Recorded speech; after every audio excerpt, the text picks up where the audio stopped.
In the scripture section, I really just want to provide you with lots of tools so that you can kind of lose yourself in these scriptures. Some of them are visual, some of them are research-based, contextual-based, some are podcasts, some are even video, so that you can kind of go deeper, answer questions that you have, contribute to an online resource with everyone's resources that they've added as well for each chapter.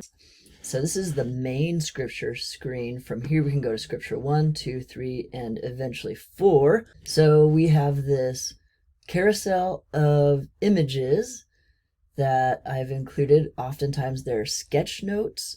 Sometimes they are AI produced images that reinforce the text. You can scroll through them. Make sure you see that you can listen to the chapters. This would be great if you're in a car or on a run. You can also read the scriptures on Bible Gateway, which gives you all the different translations, as well as a lot of other tools to help you decipher the verses. So now let's go to scripture 1. It's usually a psalm, almost always. We have this pop up, which reminds us to take a deep breath and then read the scripture as if we're listening for God to tell us something through it. You can scroll through it. If you would prefer, click on it and it will expand it. Also, we have different images, the two that relate to this scripture. You can zoom in, you can read the scripture, and meditate a bit on the art. And there's two of those. We also have, this is important, push play, and it will help you meditate on the text. This is the part of Lectio Divina, which we can just push play, focus on the part in the text that was touching to us, and see what God might have to tell us through it. We have the check mark, which if you've completed it, feel good about yourself, check it. And if you catch it fast enough, you can give that guy a little high five. Now down below, we have some more tools.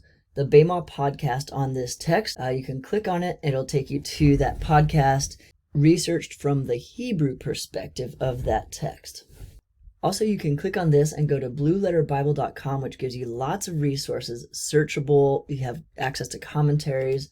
I'm going to do it here and quickly show you. On mobile, it looks a little bit different. So often I'll search the scripture. Let's see, what was it? Psalm 146. And it will bring it up verse by verse. You can choose different tools. This is amazing. You have all of the Hebrew words. You can click on them to see all the details about that word if you want to look deeper. But what I find one of the most helpful things, commentaries. And all these folks have commentaries, which are great. One of the most helpful that I use often is David Guzik. He just goes verse by verse and explains a lot of the things just I didn't know about, the history and the context. Okay, so you can also add your own research. So a lot of times I will add in a link to oftentimes I will add a link to a Google document that I've put together with as many chapters as possible from the Bible. After you read this, you might have this question: is Paul just cajoling them for money for himself? At first, it sounded like it.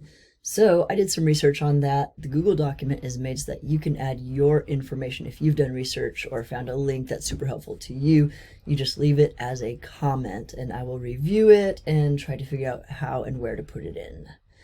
Then we have the Bible Project video, which is always great. These guys do amazing work, and it describes... Paul's second letter to the Corinthians. Usually describes the scripture. And then at the very bottom, some days we'll have gospel as a film, such as The Chosen. So I hope all of these resources are super helpful to let God speak to you through these texts.